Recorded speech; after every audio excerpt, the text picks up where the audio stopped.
തിരുവനന്തപുരം വർക്കല അയിരൂരിൽ പ്രായപൂർത്തിയാകാത്ത കുട്ടി സ്കൂട്ടർ ഓടിച്ച സംഭവത്തിൽ അമ്മയ്ക്കെതിരെ കേസ്.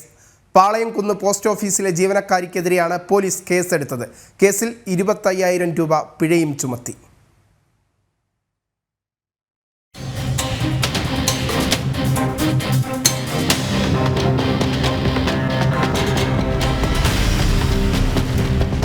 ഉച്ചയോടെ അയിരൂർ പോലീസ് നടത്തിയ വാഹന പരിശോധനയ്ക്കിടയിലാണ് പ്രായപൂർത്തിയാകാത്ത കുട്ടി ഇരുചക്ര വാഹനം ഓടിക്കുന്നത് പോലീസിന്റെ ശ്രദ്ധയിൽപ്പെട്ടത്.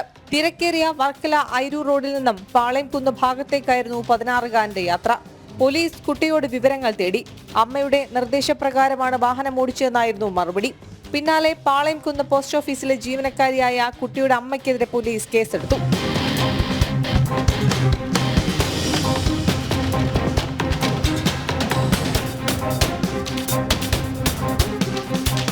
25,000 രൂപയാണ് കേസിൽ പിഴ.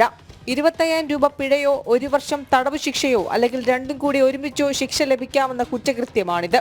ഇത്തരം കേസിൽ പിടിയിലാകുന്ന കുട്ടികൾക്ക് 25 വയസ്സ് കഴിഞ്ഞാൽ മാത്രമേ ഡ്രൈവിംഗ് ലൈസൻസ് അനുവദിക്കൂ. വരും ദിവസങ്ങളിൽ സ്കൂളുകൾക്ക് സമീപം പോലീസ് പരിശോധന കർശനമാക്കും. ജനം, തിരുവനന്തപുരം.